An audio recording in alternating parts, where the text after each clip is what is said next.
Today's episode of She's All Fat is brought to you by FabFitFun. FabFitFun is a seasonal subscription box with full-size beauty, fitness, fashion, and lifestyle products. The Spring Editor's Box includes a Free People eye mask and products from Kate Somerville. Getting my box in the mail was like when I order things on my Amazon wishlist late at night in a fugue state, and then I'm completely surprised but also very pleased when they arrive, but better. I love this. Okay. The box is full of incredible goodies. My favorite products are the nautical tote bag from Summer and Rose and the Tarte eyeshadow palette with a bunch of beautiful, warm colors. I absolutely love the Briogeo hair mask and the Grace and Stella bath bombs. My week was luxurious AF. Check out www.fabfitfun.com and use the code SAF so you can save $10 off your first box, making it only $39.99. Fatties, you deserve a treat, so treat yourself to FabFitFun. Yeah. I only know what it's like to have so much ass. Sounds like the most humble brag of all time. Like, I'm so sorry, I just have so much ass. And it's just...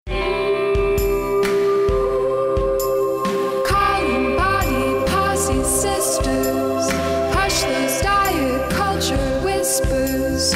We like your body big or small, rolls and ripples all for all.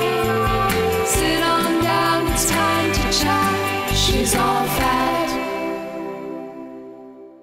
I'm Sophie. I'm April, and this is She's All Fat, the podcast for body positivity, radical self-love, and chill vibes only. This week, we'll discuss fan fiction, body composition, and finally, Lizzie McGuire. April. Yes. What are you obsessed with this week? I think you know what I'm about to say, Soph. It's Beychella. Listen, first of all, what? Message to every white person on the planet. Is it Beyonce? What? Is it Beyonce? No. It's Beyonce, is it not? This is something that's very much thoroughly discussed on Black Twitter. What? B-E-Y is pronounced B. Yeah, I mean, I say Beyonce.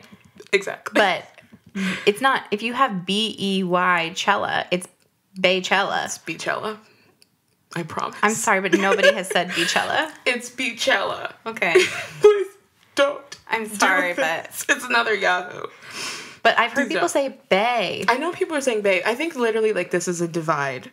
And frankly, I don't want to get the hive upset by even touching this. Okay. I just want to quickly just cover the fact that it is Beyonce, and I think it's B. Like, people say Queen Bee, you know what I mean? Yeah, but then they also say Bay. But I think Bay is incorrect. I think she doesn't identify with Bay. So Beyonce ruined my life this weekend. Here's what happened. So they announced that they were going to live stream Coachella on YouTube. And I'm like, okay, not here for Alt J, not here for Fleet Foxes. Am here for Haim, but mostly I'm here for Beyonce. Mm-hmm. So planned my whole night accordingly, went home, drank water, literally stretched. Because I already knew. It changed my life. It rocked my world.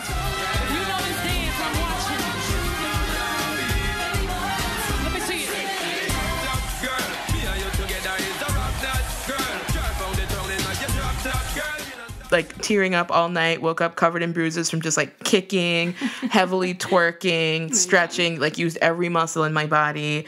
She makes me feel so understood, so seen. She literally did such an ethnic ass performance. She sang Lift Every Voice and Sing, the national Black like anthem. Is that a church hymn? It's kind of hymny, but it's a national Black anthem. Like why would they even... Literally, they cut to the audience, and they looked confused. And Beyonce doesn't give a fuck. And it just made me feel so happy, so joyful, so many unexpected... She did Check Up on it from the Pink Panther soundtrack. Like, generous queen. Did you see that is this real? I saw a tweet going around where she changed her nails in the middle of the performance. Yes. I don't understand. How did she do that? How? It was black, and then it was gold. How could she do this? How could she do this? I don't understand. Like, what kind of queen is this? She's literally sprinting up and down bleachers, singing at the top of her range for 2 hours. So she made me so happy. 3 kids, right? 3 children. Jeez. Just gave birth, like... And, you know, some people think, like, oh, you know, you have the same amount of hours in a day as Beyonce is a shaming don't. thing. I'm like, number one, you don't.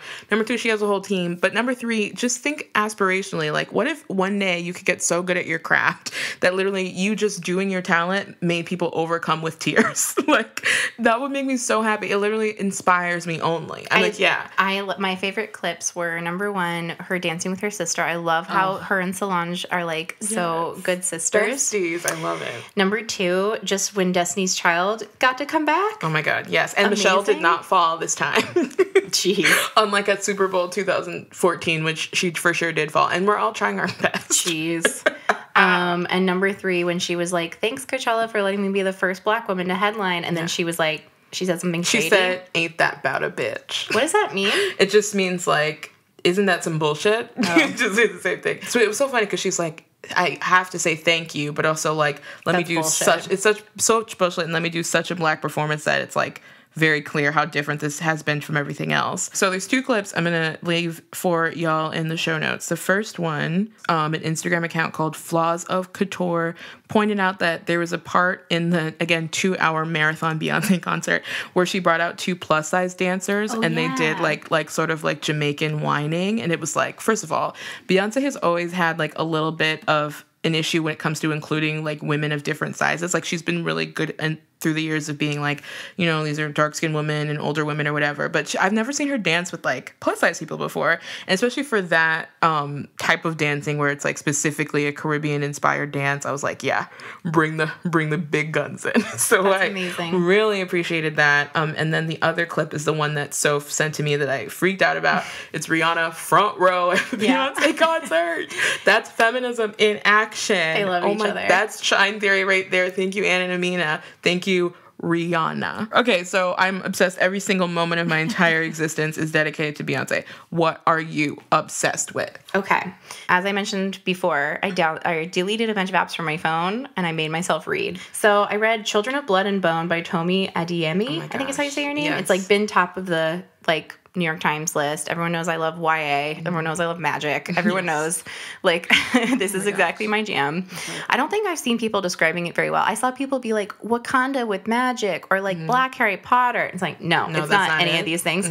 It's more, honestly, to me, it was more a lighter in tone Garth Nix novel. Did you ever read like the Sabriel novels? Okay, I loved Garth Nix's series called Sabriel is the first one, and then like Abhorsen is another one, and Lyrael. It's about like necromancer magic, basically, with like bells and stuff. Goodness. But this had like a very similar ending scene actually to me, but basically it's about this made-up country. She has like any classic fantasy book, she has like a map of the other country with all the areas in the front. Magicians or people who like had magic called magi, they all have white hair, and like it's all Black people, so it's maybe in Africa, but like also this is not really like our world or whatever.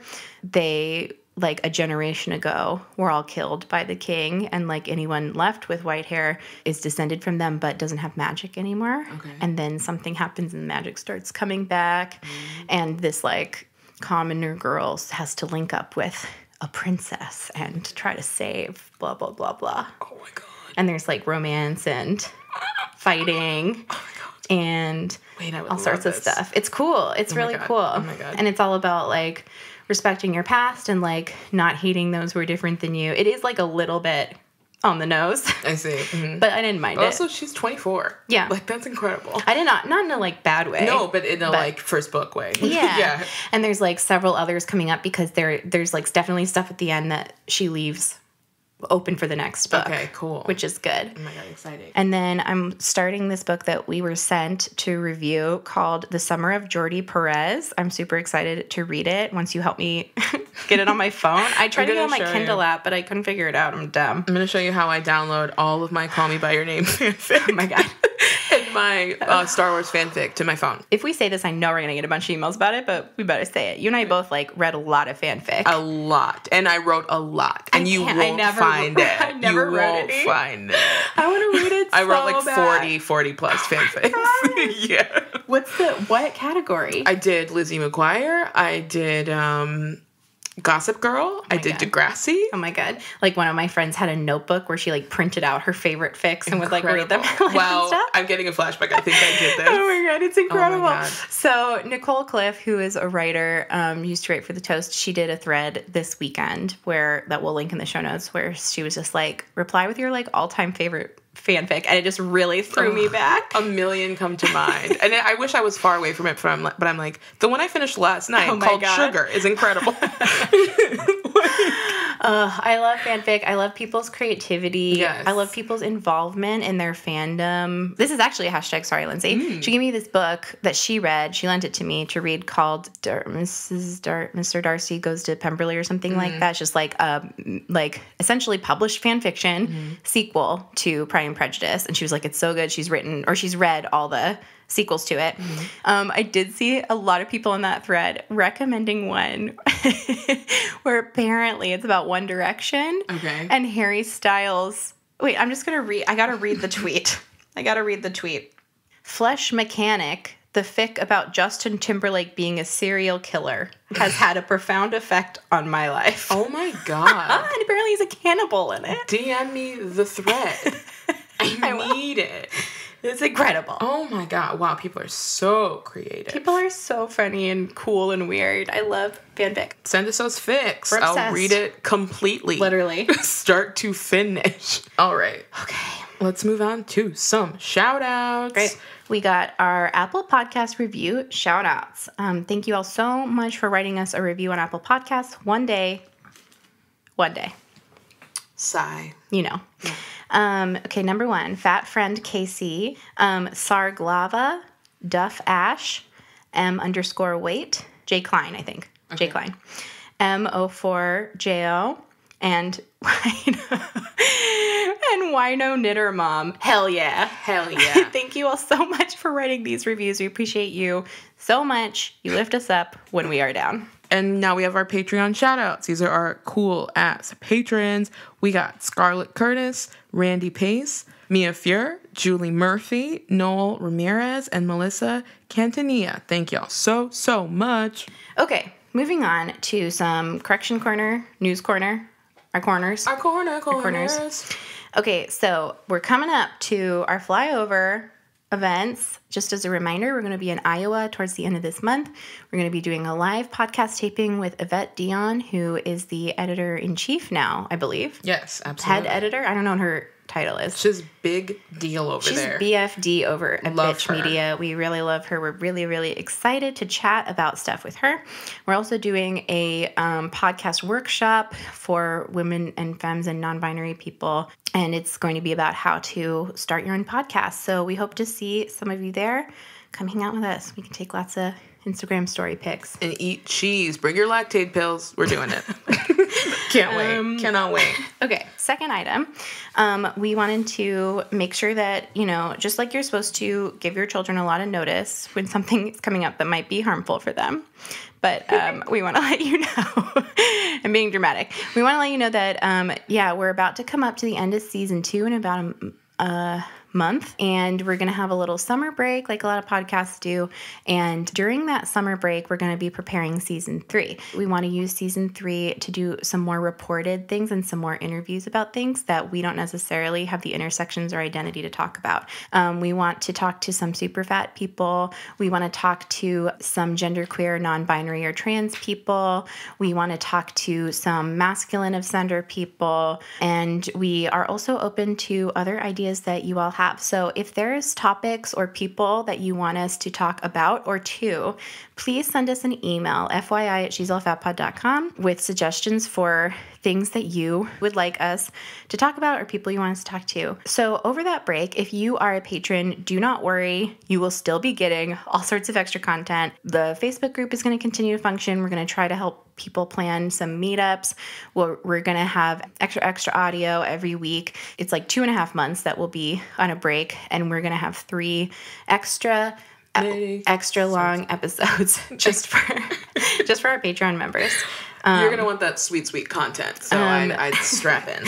So don't worry, patrons. We'll still be sending you all the goods, and if that makes anyone else want to sign up, then you'll also have all the goods. Also, I just want to say that all of you in the family, by the time you hear this episode, it's going to be 2 days after our very own April Kekwio's birthday. It's my birthday. I was going to try to do a noise for you. Oh my God, please do one. You already did it. So. I want to hear your version. It's so Blue's Clues. Whenever Sophie does sound effects, it's so Blue's Clues. I cannot believe it. I love it. My mouth's too round. Thing. It's April's birthday. Please go onto her Instagram at April Kekwio or on her Twitter at April Kekwio. I made her change it cross-platform so it would be easier for people to find. Thank you. And send her some birthday love. She's our little baby. She's only 25. 25 and having a full crisis. So send me your favorite memes as I work through my quarter life crisis. Who am I? What's happening? I was fired 2 weeks before my 25th birthday, so I also had a crisis then. It's a great time to just like spiral out. So send me those memes. But now I'm 27 and everything's fine. Can't wait. We're so close to our 30s. I know. I can't wait, honestly. Very, very happy. I hope that the next year is so full of special SAF things. Aww. And so glad to have a special birthday girl as my business partner. I'm so happy to age with friends like these and family like this. Okay, next thing. A lot of announcements this week. I'm on a panel tonight, this Thursday. Oh, yes. So Thursday is tonight. If you live in LA and you feel like crossing the 405. If you're west, it'll be a piece of cake. If you're on the west side, it'll be super easy. Yeah. But, you know, I don't know who is, but People live in Culver City, Sophie. I'm going to be on a panel with this group called Ladies Get Paid. It's about doing a side hustle. So I'm going to be talking about how we created the business side of She's All Fat. You know, we'll do a link in the show notes and just come out if you feel like it, or check out my Insta story and follow Ladies Get Paid. One of our friends, Salwa, is helping run stuff over there, and she's really cool. Again, a quick shout out to our friend Danny at I am Danny Adriana, I think is her Instagram. We'll put it in the show notes. She is doing a course you can sign up for. I think there's going to be another one soon called How to Be a Good Fat Ally. Mm-hmm. Please sign up.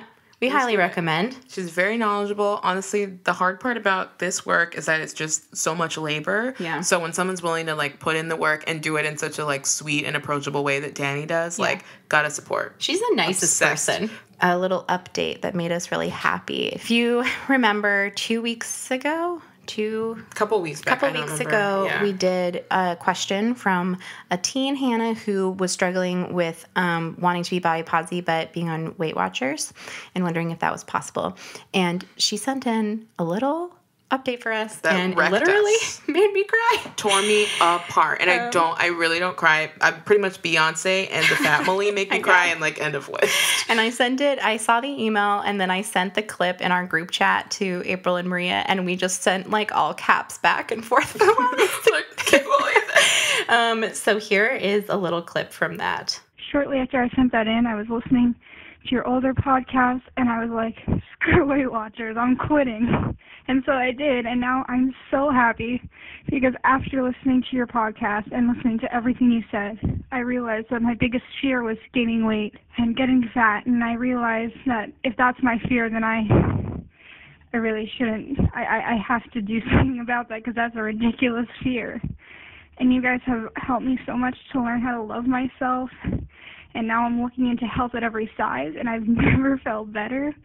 And so thank you for giving me that courage to quit Weight Watchers and quit diet culture and live my life, because I'm a teen and I have so much love to give. And thank you so much. I love you guys so much. I think that's the end of corrections and news. Now we're on a tip jar. Mm-hmm. As usual, we're giving a little shout out to our Patreon Facebook group. If you join our Patreon at Team Paisley Moo Moo or above, you are added to the Facebook group. Just to remind all of you out there, when you join, you get a screen. It takes you directly to the Facebook group if you click the link. Mm-hmm. If you don't get that screen, or if you clicked out of it, forgot about it, that's fine. Just go to facebook.com/group/she'sallfatpod.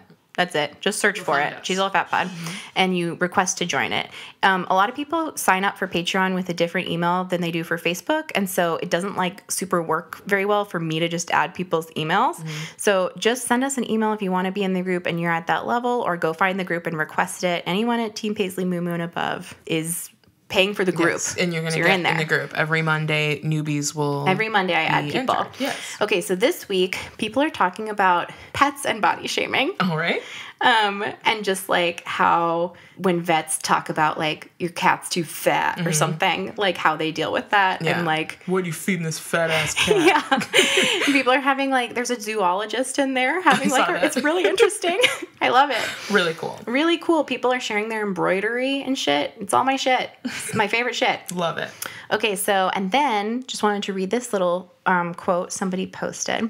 Today, I listened to the latest up and got super teary when I heard Hannah's question about running a marathon and feeling alienated because her body doesn't look like some of the others. I feel you so hard on this, Hannah. It's real and you are not alone. I have a podcast called Not Your Average Runner that is dedicated to how to be a runner at any size or shape body, and I'm not quite sure how to share that with Hannah through this, but I thought at least I could drop it here in case someone else is in the same situation. And we linked Not Your Average Runner in the last pod, and we're going to link it again in the show notes here. Yep. So Hannah, get in the group too. Okay, and then we have 2 little audio tip jars from some listeners who had some exercise tips. So Maria, take it away. So a simple modification for classes to be more welcoming of bodies of all abilities is to focus on time sprints in your activities instead of rep counts. Most of the boot camps I've been in the past were very focused on number of reps. They'd say do 50 sit-ups, do 10 sprints across the basketball court, do 5 laps as fast as you can. And what that really ends up doing is it means that your fittest people finish first and stand around inactive and bored. And it means your less fit people are killing themselves to finish while everyone is staring at them and sometimes claps. So the modification for this is to, instead of saying do 10 sprints across the basketball court, just say, we're going to do 2 minutes of sprints. How many times can you get your body across that basketball field? And at the end of that, X minutes, you ask everyone to quietly record their results in a journal. Later on, weeks, months later, your participants get to see how much they've improved. This just creates a class atmosphere where all abilities are working as hard as they can and no one feels like they are left behind. Anyway, this is just my simple suggestion that could help improve cardio and especially boot camp classes so much that it might actually tempt me to go back to those classes if they were structured that way. Hi, Sophie and April. This is Hannah. I am a small fat who's been in eating disorder recovery for about 3 years now, but I recently joined a gym after taking a break from exercise for a couple years because I was a chronic over-exerciser.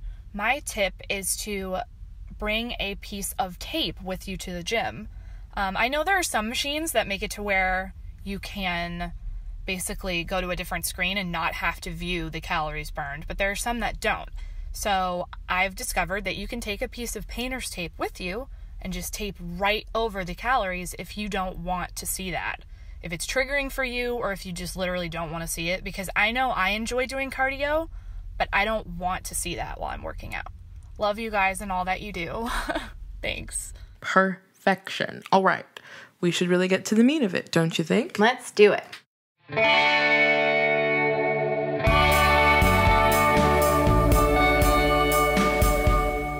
The meat of it.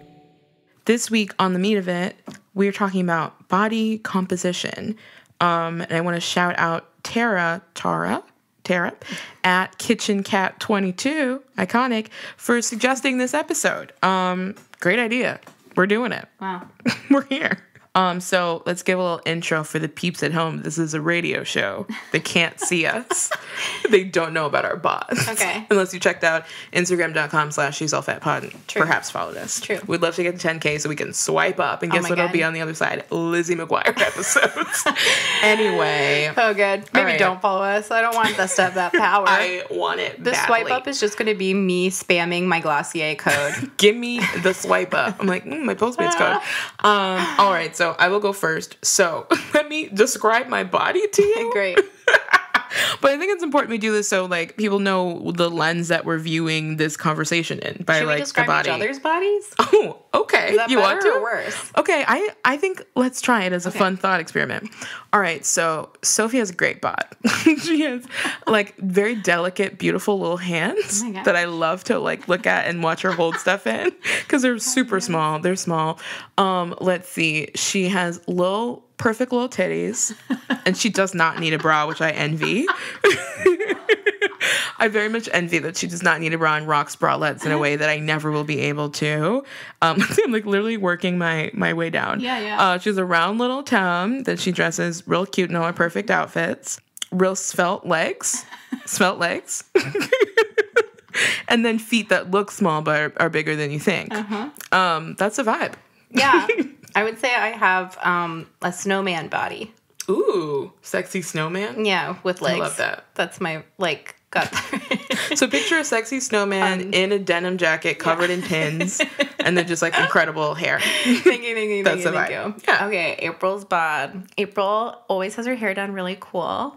And then she has a very well-shaped head. You do. Wait, I didn't even talk about your head. How is it well shaped? Well, just like when you wear your hair in the little braids, then like you can tell the shape of your head is a good shape. Thank you. I don't know. It's just like not misshapen. Like symmetrical, would you say? Yeah. Oh, okay. Sure. Thank you. It's like a pleasing shape to me. All right. I hate the term like tiger stripes or whatever for stretch marks, but April has like pretty like light white marks on her upper arms that I think are pretty. She has definitely bigger boobs than me, and I'm jealous of them. I've always wanted bigger boobs. I mean, well, one of them is bigger. I wasn't going to say that. I want to be open with the family. They deserve this. My titties are very much not symmetrical. And I want you to know that if you're a person with breasts, guess what? None of them are the same. Mine happen to be very severe. I happen to have one B and one D. And you know what? I'm living my life. And if you think I'm not going to get one fake tit in 10 years, you better think again. So I guess you have one boob that's way bigger than mine. Literally, yes. April has really nice nails. Good nail beds. Really? Wow. I think so. And like thick thighs, cute tum, but mostly a butt. Like I am all about the front. I love this. You got the butt. I have so much booty, y'all. She has so much butt and so much upper thigh. Little tiny feet. They look small. They're a 10. Really? Yeah. Dang. And let's see. What else? I'm trying to think. Cankles. You have said that before, and then I've checked them out, and I don't think they're cankles. I think they're cankles. They're a little boxy. I mean, honestly, you can have cankles. I have hobbit feet, is what Victor says. They're just like box feet. Okay, so let's describe ourselves in the terms that Cosmopolitan would use. Sure. So I think I'm pear-shaped. I You're guess. pear-shaped for sure. I'm an apple. You're an apple. Okay. Why do we have to be fruits? I mean, I don't know, but it's not even accurate. It's like I'm an apple with a flat back. Like I don't have a good butt. I identify as a cello. To be honest, I think I'm more cello than anything else. Dang. Yeah. I don't know what I am. Like, what are your insecurities about your body shape? Let me count the ways. Oh my God. No. Well, it's changed over the years. When I was younger, I was really insecure about my arms. I remember somebody saying when I was younger, like, make sure your arms don't get big and make sure you don't get stretch marks. And I was like, yeah, like, as if you have control over that. But I'm like, well, it didn't work out. Because I have a lot of stretch marks. I really used to be worried about them, and now I really don't even notice anymore. But that was my biggest one. Yeah, I love your arms. I think you look strong. Oh. Well, deceiving. But thank you. But yeah, I like them now. Before I thought they looked like little thick-ass baguettes, and I hated them. And the other one that I struggle with is like my belly. Depends on the day. Some days I think it's cute. I mean, I think it's everyone's on their journey, and other days I'm just like, you're in the way, and I'm over it. That's how I feel. Yeah, my thighs. I like the way they look, but I don't like the logistics of having thick thighs because my pants are always ripping open. Yeah. Yeah. The way that my body weight is distributed, people. Actually, not so much now because I think it's more clear that I'm just fat now. But when I was like a couple sizes smaller than when I was like a 16, 18, people would ask me if I was pregnant all the time. Oh my God. All the time. Because it just settles in my stomach. And I'd be like, I'm 17 and I'm just in this TJ Maxx with my mom. Can you please not? It's so horrible. Somebody did say last Mother's Day, someone did say Happy Mother's Day to me. Oh, me too. And I was like, I don't have any children. And they were like, oh. I was like, great. Someone said that to me in the movie theater. Horrible. I was just like, no. We do not have They like children. ruined it. I was like so mad. Victor and I were going to see a movie and he was like, shake it off. It's not. Just whatever. Like, ugh. Just awful. Yeah. So those are our shapes. And those are our insecurities. I didn't say mine. Wait, you didn't say your insecurities? Oh, what are your insecurities? I always wished that I had bigger boobs. Like, it's funny because I know people with bigger boobs will always be like, you don't want this. Yeah.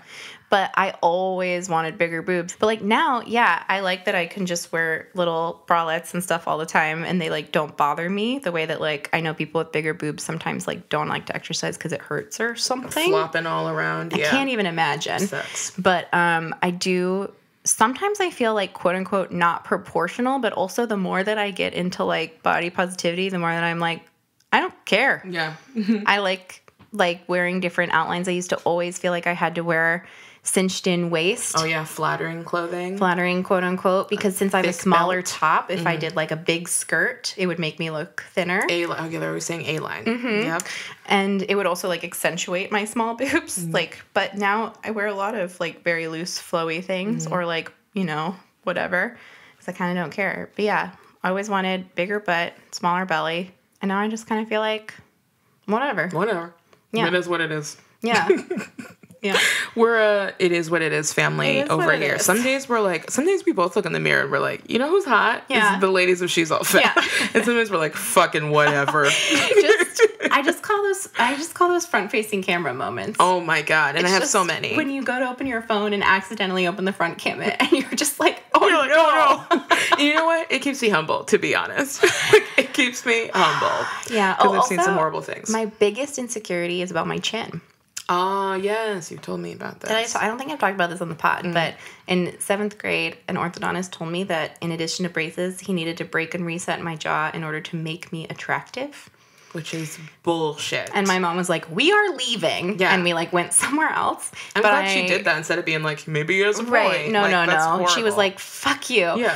But, like, I still, from then on, was like, I didn't know I had to be insecure about my chin. Oh, God. So horrible. And then from then on, and then one guy in college one time drunkenly was like, you do have a big chin, huh? And I was like, Jeez. oh, no.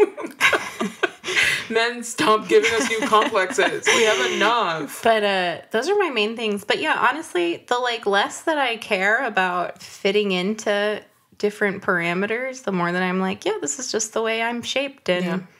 And it's just the way I was sculpted. Yeah, that's your shape. Yeah. And what a freeing feeling that is to no longer be like... It's so nice. You don't have to... Because we always talk about this. Like, I really used to visualize the, like, thin, perfectly proportional me. Me too. And I'm just like, oh, no, she doesn't... That bitch ain't real. The thing is, even when I was quote unquote, which was not thin, like, but even when I was straight size, I still had, like, it was the same shape. Yeah, just, like, I had less. small boobs and still had a tum. Just was, like, a little minimized. Yeah, but not, you can't. It didn't all of a sudden make me, like, a statue, you know?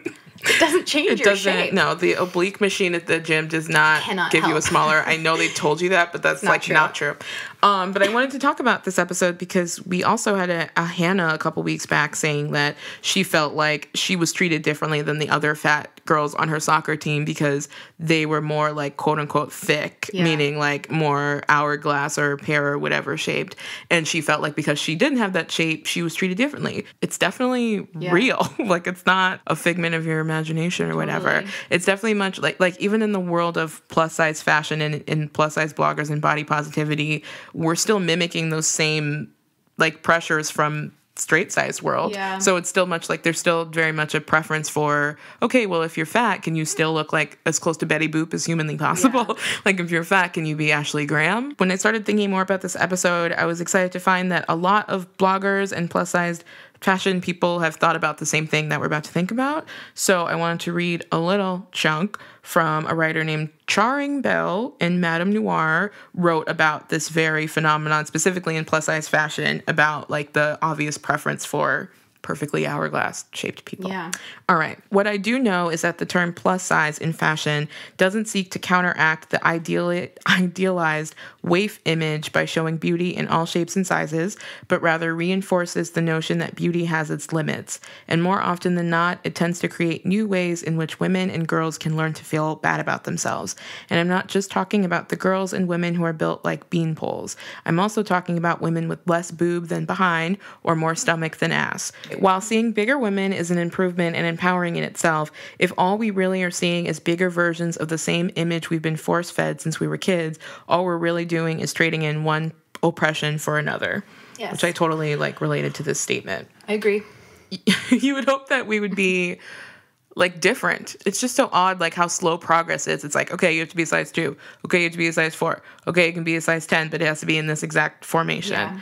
It's frustrating, and it's kind of like, wouldn't you feel, you would feel alienated from that if you don't fit that exact shape. One of these articles that I'll link in the show notes said that, and it was from 2015, but that 8% of women are hourglass. So what the fuck? Yeah, what the fuck? Sorry, 100% of models are. Yeah. And by the way, they're not even really. I saw at some point some documentary where all these plus size models were saying that they would wear Spanx to keep in their gut because they're supposed to have the perfect and butt pads or whatever. Yeah, butt pads because they're supposed to be flat stomach yet fat ass. I'm I don't know how you can have one without the other. Because it's just zoomed out Bratz doll. It's just plus size models are just supposed to be zoomed out thin models. You know, they just clicked that expanding arrow.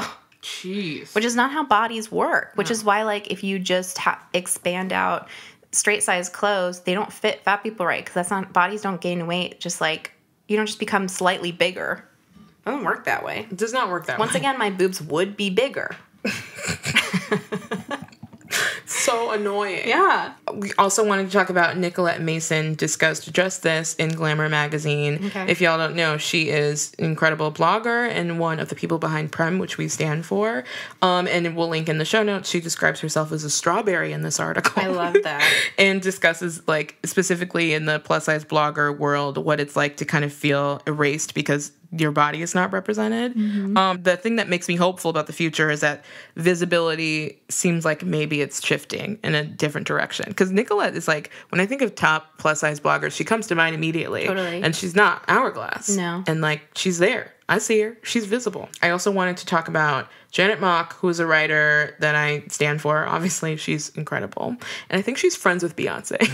Just putting that out there. I think she's friends with a lot of people. Very cool. So Janet Mock talks about her pretty privilege and that she's a trans writer and, been visible.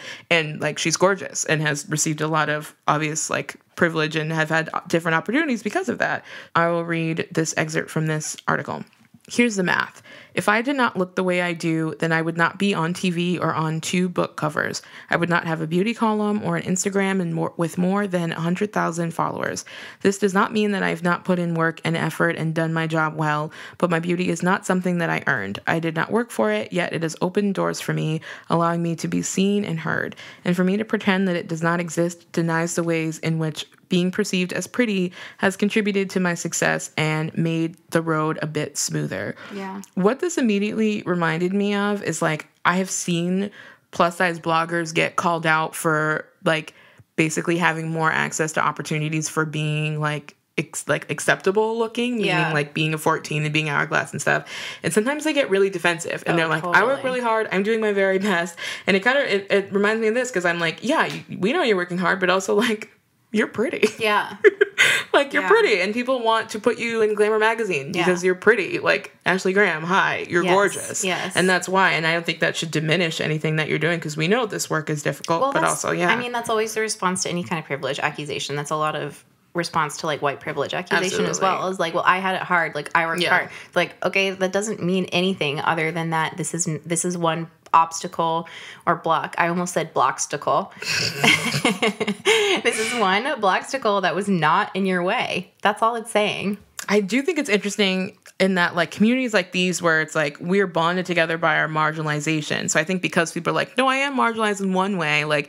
If you're a size 14, you have it easier, but you're not a thin girl. Right. That I think people are what do you mean privilege? Right. And I'm I think this is an opportunity to have a greater discussion about okay, how do you recognize your privilege without dismissing the parts of your life that are more difficult because of your identity, basically. To be clear, in this context, we're not saying we think these people are pretty and then other people are not. We're talking about this in terms of what society privilege is because, all bodies, all faces, et cetera, et cetera. Et cetera. But also, we all know, we know the way what the ideal is. Yeah, we know what the ideal is. We know how people treat us. It's cool to finally feel I'm in this space where I'm just I don't care. I like myself. But some of that is, you know, like I like skincare. Why do I like skincare? I like being able to like make my face look more the way I want it to look. Yeah. Why do I want it to look a certain way? Definitely defined by cultural norms. It's sure. like all, you know, caught up in that. Like it's hard to navigate. Like, I don't think that being body positive necessarily means totally divesting from them. Yeah. You know what I mean? Because you still live in the world. You still live in the world. Yeah. It's just that it's like, it's hard because we do all still live in it. So, question I had for you as we think about this further, how do you think you're received in the world because of your bod shape, the shape of that bod? I mean, as we discussed at the top, I get asked if I'm pregnant all the time. And it's annoying because I'm no longer afraid of being fat or seen as fat. Mm-hmm. I don't want to be seen as pregnant. No. You know, a lot of times people are like, oh, I look pregnant, like, oh, I have a food baby. And what they really mean is like, I feel fat, I look fat. It's not that, because I'm not ashamed of being fat anymore. It's like, I'm not pregnant, though. Yeah. It's like a mischaracterization thing. Do you know what I mean? Yeah, totally. I don't like it, and I don't like the way a lot of times when people think that I'm pregnant, they feel like they have permission to touch my stomach. Oh, jeez. A lot of people try to touch my stomach. I don't like it. That's awful. Don't want that. Strangers don't touch people. Keep your hands to yourself. Especially if I had a baby in there, I'd be like, get the fuck away from me. I'm super hot. I'm making a person. Please What don't are you touch doing? me. Yeah, so I don't like that because it makes me, like, for a while it made me be like, no, I'm not. Like, it made me feel like I had to dress in a way that showed I wasn't pregnant somehow. Mm-hmm. I just didn't like being misunderstood. Yeah, what you're saying, people make assumptions because of the shape of my body about who I am. So, like, people will assume that I'm, like, sassy. Like, people, like... I'm reminded of when we were in New York. Yes. That man called you, hey, fat little mama. Fat little mama. I get street harassed a lot. People really feel very comfortable making comments about my butt, like, when I did not ask for them. Men really will comment on my ass, like, every day. And I'm like, leave me alone. Yeah, so you're, like, over-sexualized before it. Over-sexualized. I feel very desexualized. I also feel like a lot of times I had friends in high school and college that were male that would treat me like more like a mom figure. Like, I feel like I have kind of a mother hen body. Same. And I felt, very desexualized because of it. But so wrapping things up, the things that make me happy are when visibility is clearly like shifting kind of the needle to a better direction. So there's two things that made me excited when I started thinking more about how this is so fucked up. The first is, so our friend of the pod, Gabby of GabiFresh, recently did an open call for her swim line for models, which was super cool because, like, she's always talking about how she gets DMs every single day that's like, please let me wear your clothes. Oh my God. And so she did open call, and she purposely cast models that were not hourglass. Some that were, and some that weren't, and some that had different abilities, and some that were bold, and some that were dark-skinned, and some that were super short. And I find that really exciting because, especially with somebody like Gabby, like, everybody's looking at her, and to use your platform to specifically be like, hey, when plus size fashion is focused on hourglass shaped people, it erases people. Like, and I want to undo that. That to me is really cool and important. And I think there's going to be more and more of that. Also, our obvious sponsor, Tomboy Eggs, does a good job of this on their Instagram. They're always showing people who, like, you know, freaking have a gut. And I'm like, show it, because it's just like, you shouldn't feel erased even in this space. Jeez Louise. Especially because the more you see bodies that you don't think like fit the norm looking happy and just calm and healthy about themselves, then the more they become normalized, you know? Absolutely. I also do want to note that, like, our discussion of this is very rooted in our own bodies, which are both like cis female bodies, and both like outwardly able. And like, this discussion would be very, very different if one of us was non-binary or trans or masculine of center, or like if we had more visible disabilities or something. Absolutely. Yeah, that's why we're so excited to get into talking to different people with different experiences next season, because we're only experts in ourselves. Yeah. I only know what it's like to have so much ass. Sounds like the most humble brag of all time. Like, I'm so sorry. I just have so much ass, and it's just like, it is noticeable. My ass is a burden is what I'm saying. Oh my God, happy birthday to you and your ass.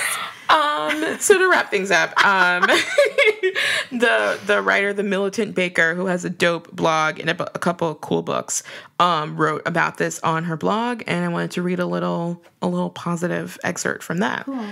How do we assist in this forward-thinking cultural change? We support companies that are doing this already, companies like Curvy Girl, who's using unconventional bodies to model their lingerie. Redress, whose lookbook for the fall is radical because while it's fashion-focused, it deviates from both the preferred silhouette and the reinforcement that we must dress ultra-feminine to be sexy. We can support Louise from Body Exchange, who is creating an exercise video for all plus athletes. We can promote projects that showcase all bodies. I know it was Leora and I's project, but I love the diversity of Expose. And we can flood the internet with images of ourselves in all of our diverse glory. I can only take selfies of me, and I'm counting on you to do the same. Cool. Hard agree. Take those selfies. We both work in media, so that's like our main thing that we talk about. But like, it meant so much to me when I would read in, you know, like I'm always talking about my Tamora Pierce books, like when Triss, I think, has like insecurities about her stomach or about like how her eyes are really like she has to have glasses, and I was always like, I need glasses and I have a tummy, and like, oh, she's powerful or whatever. I wish there were like more characters with more body shape diversity, because I truly do think that simple representation goes a long way towards fighting this. Absolutely, especially when there's so many active forces like trying to erase anybody's body diversity. Yeah. If you were like a teen and you saw that someone had your same shape and it was fine, you might feel fine. Yeah. Which is like all we can hope for. Yeah. So I would say keep taking those selfies, keep making that media if you make media, and keep supporting people who are passionate about body diversity. Yes. That's where we're at. So that's the meat of it for this week. We've solved the problem of body composition and body composition diversity. You're welcome. Today's episode is sponsored by Tomboy X. It's time to step up your undies game, so do it with Tomboy X. They offer tons of different options in sizes extra small to 4X, and they carry loungewear, activewear, and underwear. From bikinis to briefs to boxer briefs to trunks and boy shorts, Tomboy X has got you covered. Their activewear line is made from eco-friendly fabrics that are quick dry and moisture wicking, making their products ideal for swimming, working out, adventuring, or all three. I was rocking my iconic briefs and essential soft bra while live streaming Beychella last weekend, and not only did they support me while I twerked for 2 hours straight, but I felt cute as hell while I was doing it. Beychella. Go to tomboyx.com/SAF15 and check out their special bundles and pack pricing. She's All Fat listeners get an extra 15% off with code SAF15. Again, code SAF15 for an extra 15% off. Ditch whatever you're wearing for a pair of Tomboy X underwear. Go to tomboyx.com/SAF15. And now it's time for Ask a Fatty.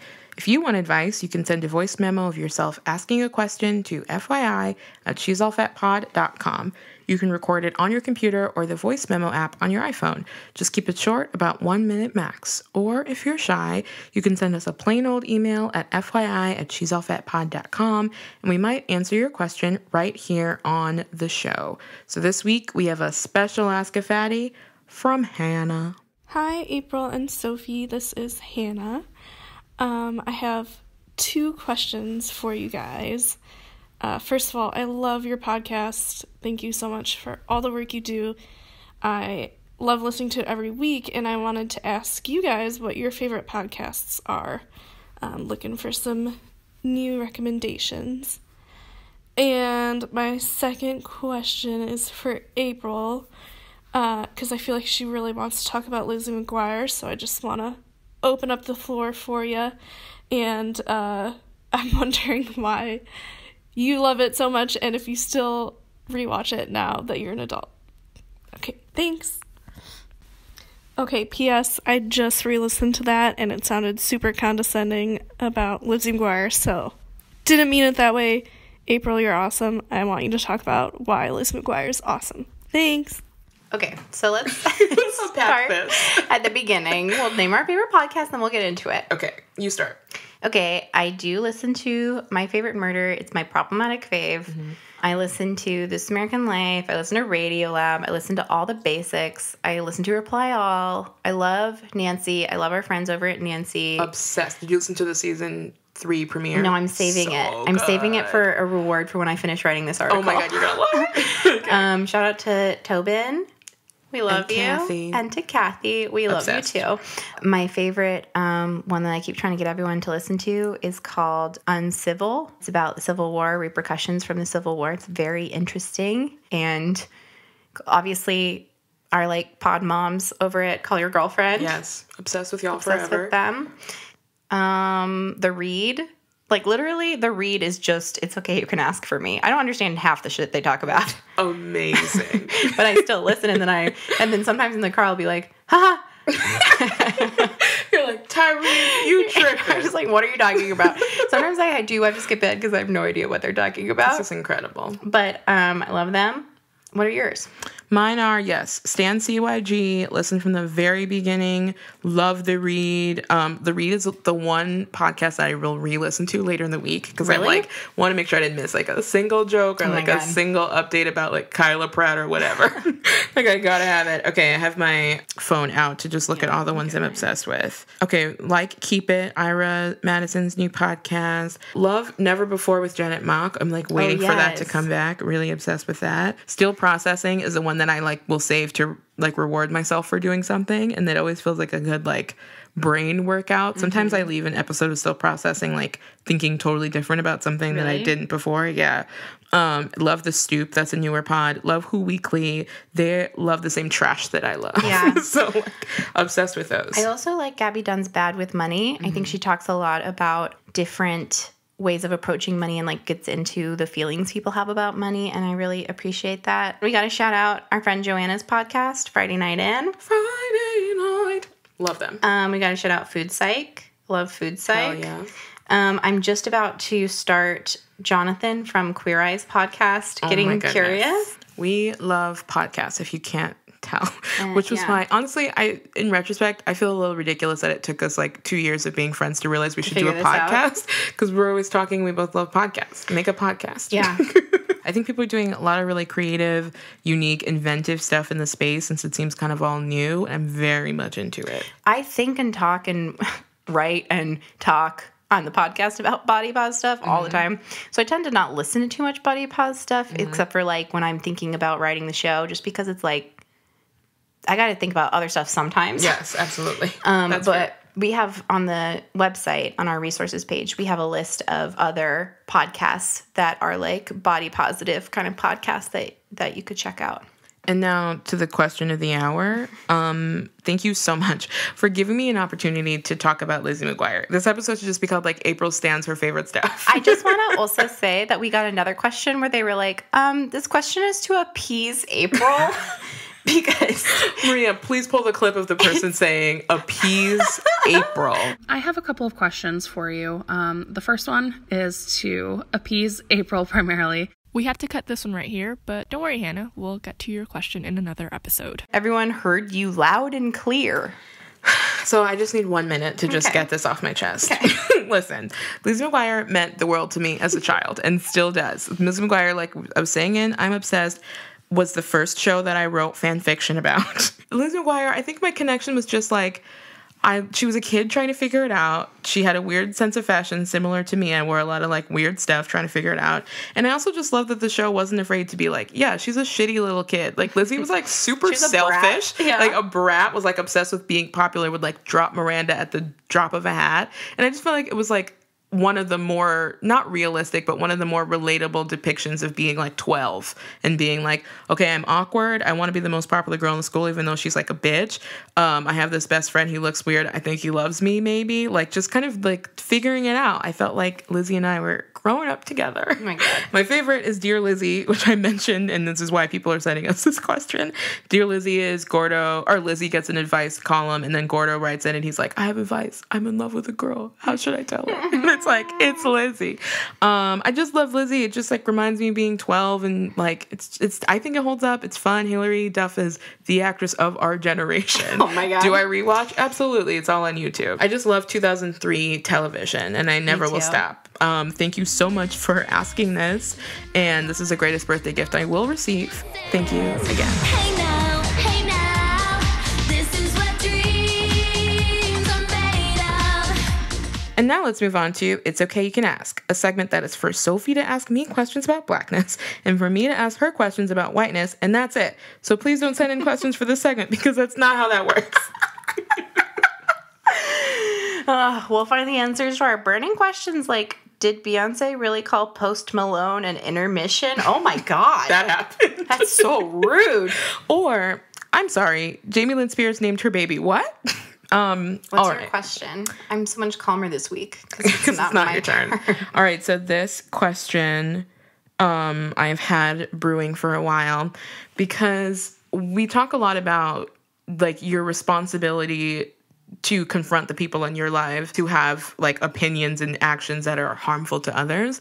But my question is like, what is it like to have a conversation with someone you love who's like a Trump supporter? Because the thing is, at the end of the day, I can be like, talk to your racist dad or whatever, but I don't know any Trump supporters. And I've never really been in the situation where I'm like, I love you, but we differ on this and it's super important to me. So I wonder, like, it's something that like marginalized people demand of people with more privilege all the time, but I don't really know what it would feel like. So like, what does it feel like? I mean, this is a hard question for me because I don't have any Trump supporter family or friends. I know a lot of people who have Trump supporter parents or grandparents or something, and they'd like talk a lot about how much they hate it, but then ultimately they're like, and I just don't say anything about it at home.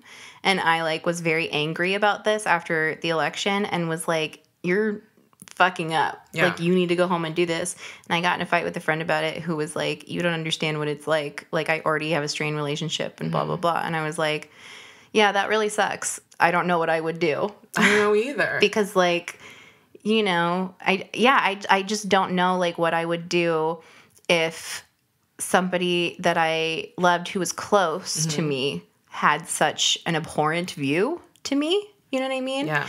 Right. We did have this one situation last year where this family that we have been like family friends with, like to the point of like we used to spend the holidays with them, and we knew that they were Republicans, and we like just went out to go see them, and then got in a big fight. I got in a big fight with them because like the husband who, by the way, like went back to school to get a degree to be a climate change denier. Jeez. I mean, I guess appreciate your commitment. I guess, whatever. Like, he insisted that people who were protesting this author coming to campus were like against free speech, and like kids these days on college campuses are coddled and liberals and free speech and blah. And I was like, you just don't know what you're talking about. Like, I was just in college. It's actually not a hugely liberal space. No, just because a lot of young people have more radical politics. That doesn't like all my professors are like, shut up, kids, like blah, blah, blah. You know what I mean? Like, it's not that way at all. And like this author was the one who wrote like a new book in 2016 or 17 about the election, and then his previous book was The Bell Curve, which is literally about how black people are less smart than white people. Yeah.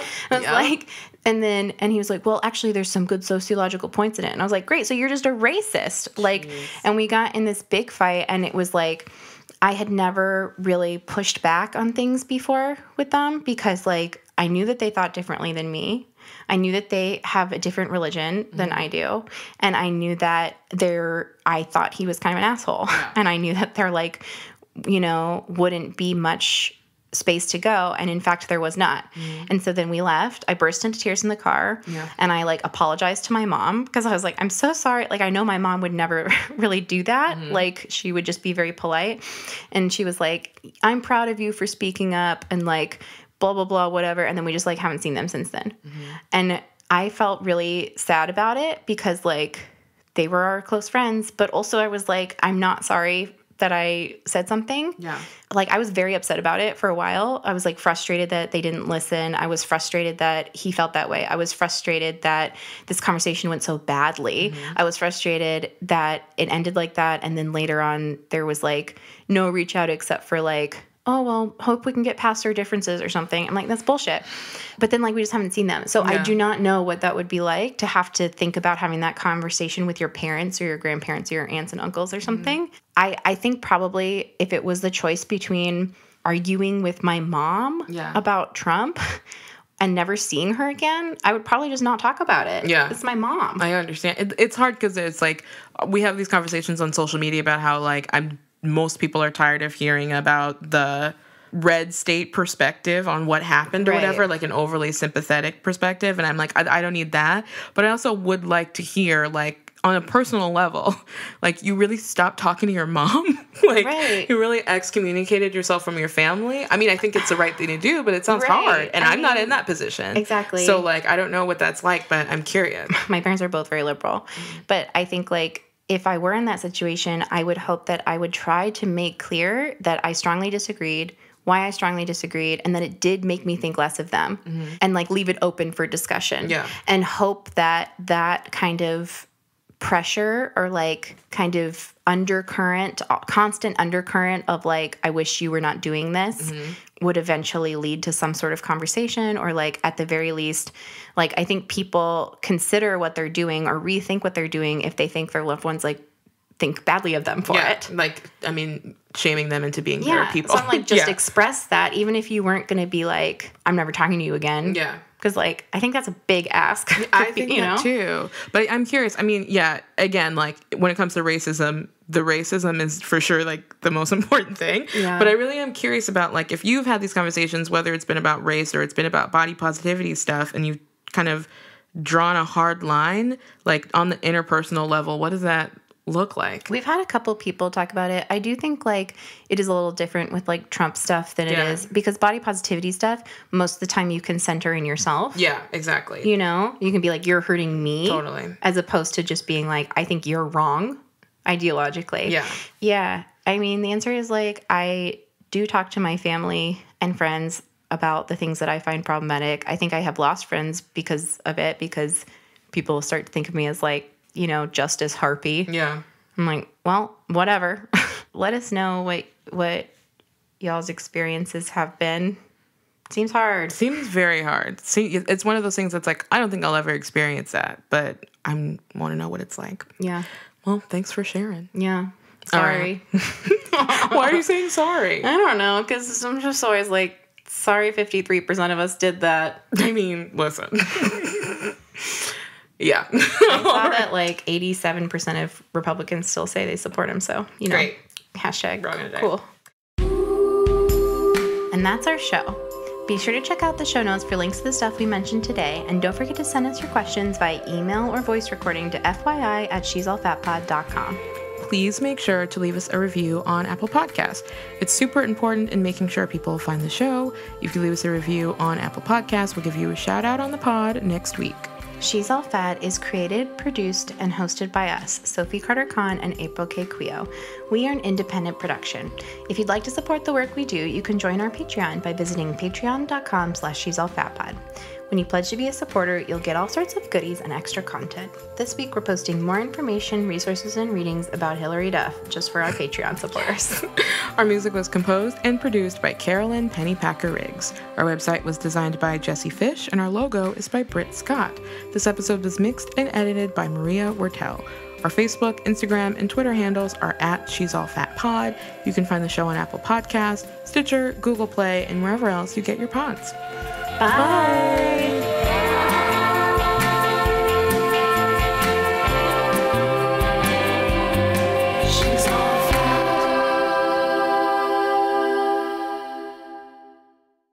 I love Sabrina the Teenage Witch. Oh my goodness. Which are you? Are you a Zelda or are you a Hilda? I'm the cat. You're the cat. For sure. That's true.